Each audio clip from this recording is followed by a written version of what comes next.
what? I don't know, like, probably like 45 minutes. Okay. Sorry. Sorry. Bye.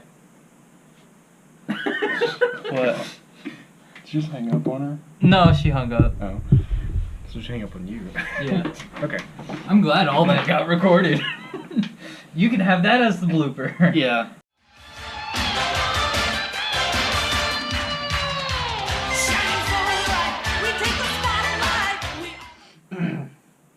Hey, welcome to the Second Shift Review. I'm Ethan. Joining me as always is Gary and Roderick. What's up? Today we're reviewing the 2008 American found footage science fiction horror film Cloverfield, directed by Matt Reeves, produced by J.J. Abrams, Brian Burke, and written by Drew Goddard. Let's start with our first impressions. Roger? I thought it was pretty good. Most people don't like the film style that it's in. I really enjoyed it. Gary? I would have liked that movie quite a bit if it wasn't for the whole first-person film style on there. That just really threw me off. Like, especially, like, some of it at the beginning. Well, throughout the whole movie, it does that. And, but as far as the story and everything, I really liked it. A lot about the movie, just not that first-person style. I liked it. I thought the story was really good. Had decent effects for the time. The one thing that killed it was the first-person shaky cam. It brought it down a lot. See, I thought that was a nice touch. I thought it was good, like the idea, but they used it too much. Yeah, it was like super shaky. Yeah, and a lot of people got sick. Yeah, like when the movie first came out, a lot of people got motion it's hard sick. to focus on what's going on at times. Also, I feel that it gets dark, really dark in places where you can't see what's going on. Like it needs to be lit more. Yeah. Which adds some... Gotta get lit. Yeah. Adds some ambiance and like mood to it, but that's just my first impressions. Mm-hmm. Well, I guess we'll move into the spoilery section. Oh shit! Oh, shit! We'll start talking about our spoilers of Cloverfield. Gary, let's talk about things you liked about the movie. I liked a lot about it, as far as the story and stuff, and how they kind of hid things in there that you figure out later on. Easter eggs. Yeah, quite a few Easter eggs in that one, and just a lot about what was going on. Although the one thing that was kind of crazy is like at the beginning of it, he says sometimes you just gotta say forget the world and hold on to what's you care about the most. And then that guy, like, it seemed like he was kind of, I guess he was friends with her and had been friends with her for a long time. Yeah, and then he goes on this just crazy, like, just goes through everything to go and find her when, I mean, you think surely she was dead. Crusade. Yeah. I would say crusade. But I liked it. Yeah. I liked how they kind of kept the monster hidden a lot throughout the movie. Kind of just gave you like peeks, and so you keep like, what is that? Type of deal. Glimpses. Yeah. Yeah. I thought the acting was really strong. Mm-hmm. T.J. Miller. Yeah. The actors, Lizzie Copeland, Jessica Lucas. I completely forgot T.J. Miller was in this movie because you see him at the beginning, and then you just hear his voice the rest of the movie because he's behind the camera. I feel that he was his character was HUD was very dedicated to filming everything that happened. I didn't feel like I forgot he was in the movie completely. It also had a lot of side actors that you saw at the party that are kind of bigger actors now. So I thought that was cool. The visual effects were really strong. The statue head flying in is real iconic for this movie. Yeah.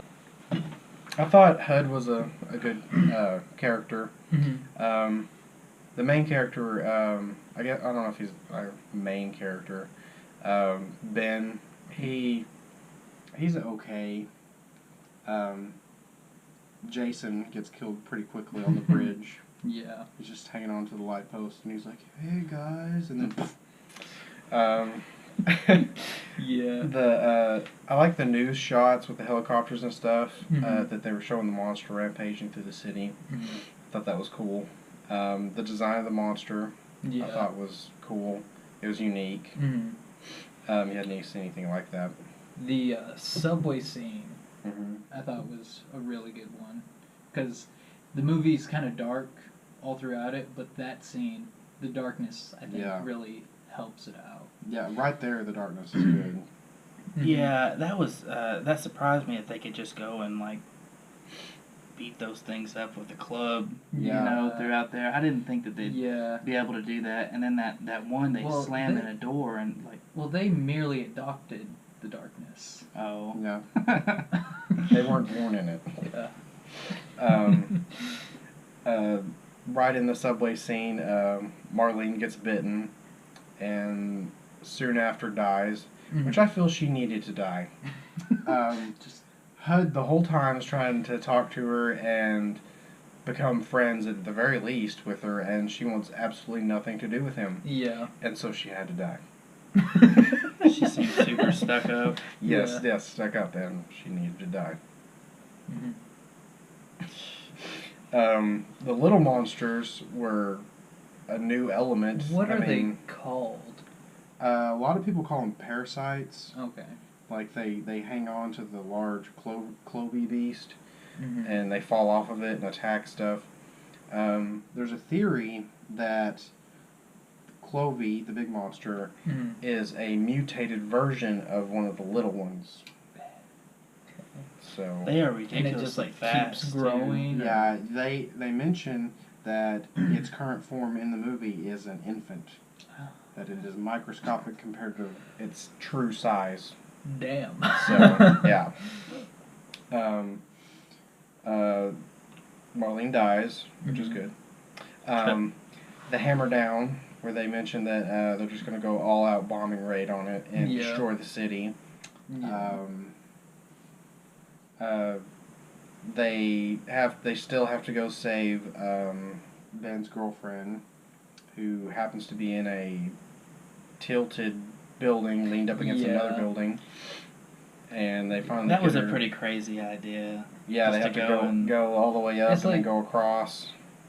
She could be dead. Yeah, that's Marlene mentions that. She's like, "Oh, she's probably dead. Who shut up? You shut up." Yeah. He's just laser focused on getting to her. He doesn't care about anything else. One thing I was surprised by was Lily, the brother, Jason's girlfriend. She Mhm. lives through the whole thing. She manages to get on the helicopter first, and then won't let anybody else on, and then she lifts off and gets away safely. This was like They deuces. just wanted Yeah. to take out the two main people. Yeah, then the three main, HUD and Ben, and then the girlfriend get on the second helicopter, and then they're all cheering it on as they're bombing it, and then it gets hit and they go down. And then they put in that scene from they have a cut. Oh, the clips, yeah. Yeah, whenever that thing's taking out the helicopter of King Kong. Yeah, Whenever it's he spliced. takes Yeah. out the Yeah, plane. there's a couple splices. There's a splice at the beginning, earlier in the film, when it first attacks of that giant ant from the movie Them, and another splice from the beast from 20,000 Fathoms. Mhm. So you kind of get a subconscious feel that there's monsters everywhere. Yeah. HUD finally dies. He gets full on eaten by Clovey.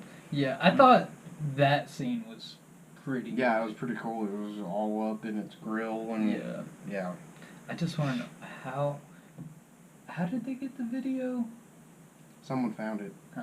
It's at the beginning. It starts and Mhm. it shows that this is a declassified video that the government has got. Okay. And it's It's- codenamed Cloverfield. It says that he gets. I mean, like I don't know. He gets eaten by the monster, Mhm. But then you see him and his face is just kind of got some cuts on it Yeah. and stuff. I would Yeah. think if it was going to eat him, it'd just like swallow him. I'm thinking like the rest of his body is gone. So That's I was my kind of thought. wondering, because it looks like they just put a little blood on his Yeah, face. like from the torso up, it's fine, but I'm thinking the rest of it's gone. That's my Yeah, thoughts. Probably. Let's talk about the bad. Bad. I mean, I didn't think it was too bad. Like, No. the story could have been like buffed out a little bit. Yeah. I mean, most people have the issue with the The getting camera. motion sick. Yeah. I think that's the biggest problem with the movie. For me, I didn't really get too much. The first time I watched it, it kind of got me in places. The second time I watched it, I knew kind of what to expect, and so Mhm. it wasn't as bad. I didn't watch it in theaters either, so. Yeah. I wish I would have watched it. It would have been a Got lot. to Yeah. watch it in In theaters. IMAX. Oh, that would be sweet. whole- Yeah, I heard they had all kinds. They had That like was insane. warnings. Yeah. Some of the theaters had warnings. People and they were had people throwing like up. They were puking and stuff. causing seizures, and yeah. Yeah. People who were prone to migraines were getting migraines really bad. Yeah. Mhm. And Well, let's talk about some of the hidden elements in the movie, which there are a lot. We mentioned It's the just like an Easter egg hunt. yeah, there's a lot. Mentioned the cut splices of the different monsters. Mm-hmm. There's the mention of the Slusho, which is the company Ben's going to be vice president of, which is the slushy company, which puts seabed nectar in its drink, which is supposed to boost health and vitality and stuff. Healthy slushy. Yeah, Yeah. that everyone's addicted to, Yeah. which is owned by the Tagagato Corporation, which you see is on the side of a tanker that explodes at the very beginning. When they're crossing the bridge, you see that tanker that's on Mhm. fire. The logo's on the side of that. There's a manga that came out along the same time frame called Cloverfield Kenshin, which explains that the Takagato Corporation, along with Slusho, had been collecting seabed nectar from the eggs of the Cloverfield monsters and putting it in the slushies, and a terrorist group known as Tide broke in and Right. yeah, Good and name. caused one of the eggs to hatch, and they wanted to splice this kid's DNA into the monster and turn the monster into a god. And they did this, and it goes on a rampage and kills a lot of people in, I think, Tokyo, I'm not sure, somewhere in Japan. And then the kid has a change of heart and causes the monster to eat him, and the monster absorbs all of his memories and then basically commits suicide That sounds pretty and sweet. just it lets itself go into the ocean. And then at the very end you see that there's a bunch of eggs that are still down there, and so one of them is assumed to be the Cloverfield monster from the movie. Yeah, Cool. super in-depth. Mm-hmm. At the very end, let's talk about your favorite Easter egg, the satellite. Yeah, the satellite thing, which I like a lot. I didn't notice it I mean, the first couple times I watched it. The first time I saw it, I'm like, wait a second. Like I watched that whole scene and I'm like, They act like something's going on, but I don't see it. Like, before the other Cloverfield movies came out, I was like, okay, so that's Cloverfield coming monster, from space. Clovey fallen from space. But then after, Yeah, some viral marketing come out Yeah. and explain that it was a satellite. yeah. That was owned by the Tagagato Corporation. But then after watching the new Cloverfield movies, Paradox. Yeah, Paradox. It's like, well, I have like, a theory that could have gone a certain about way. this satellite that falls in the first movie, But I'll go into that later when we do our Paradox theories. Doesn't when have to be the military just- runs out and they're just Launching rocket launchers and tanks and just machine guns, and just like gets pissed off and she's like, "This doesn't even hurt me." Yeah. they explain that it's Pressure resistant and flame resistant. That way, bullets and flame and fire doesn't hurt it at all. But then how do they kill it? at the end. Well, they Did don't. kill it? They don't actually kill it though. I mean, according to the after credit The thing, after credit thing where they where it has the distorted voice. It sounds like it says "help us," but then rewound it says "it's still alive."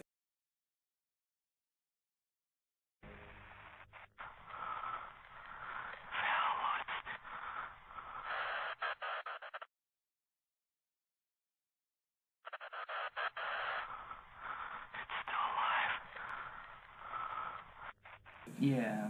So it's not really.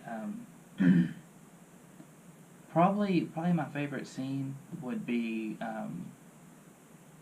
whenever you first start figuring out that deal had those little things coming off it, and then the Parasites. subway Mhm. Yeah. part whenever they started getting the subway. Yeah. The subway scene was cool. I was kind of like surprised that they would have had a chance. Yeah, Doing all that against those things, because the army people that were doing it first, they just like looked completely outmatched. When you you know, they first had guns and stuff. First gets introduced, they look like they get slaughtered by them. And then Yeah. that girl comes up there and she's just like Yeah, bashing them. They go right. crushes Yeah. it. You'd Yeah. think the army people could have done something instead They- of just get. I don't know. I think you would be too freaked out by it because Yeah. I mean, aliens. If you see some alien stuff Aliens. running at you, Yeah. that's like what? Hmm. Then Well- they get like the aim up like stormtroopers. Yeah. Just I'm shooting all over the place. Yeah. Let's move into our final thoughts. Good movie. I would recommend it. If you get motion sickies, you don't get your hopes Seizures, too motion high. sick. Yeah. If you have epilepsy, don't. No. No. I'd say it was a really good story. But yeah, that's just the one main complaint is it's just nauseating. Parts of it are like, you know. Yeah. Especially if you're ever like if you got a buzz or something, then it'd really be bad. Just saying. I feel it was good, really good ideas. All of them executed well. Good story, other than the camera issues. I guess I'll give our rating. I'd say it's about 7 exploding stomachs out of 10. Gary, what would you rate this movie? I'm gonna give it 6.2 Hidden King Kongs out of 10. I am going to give it 7 shaky cams out of 10. Well, catch us next time for our 2 other reviews of 10 Cloverfield Lane and Cloverfield Paradox. So leave us a like, share, subscribe, comment, like us on Twitter, on Facebook, just everything. Go crazy. Buy our merch. Buy Yeah. our merch. That'd be See you next time.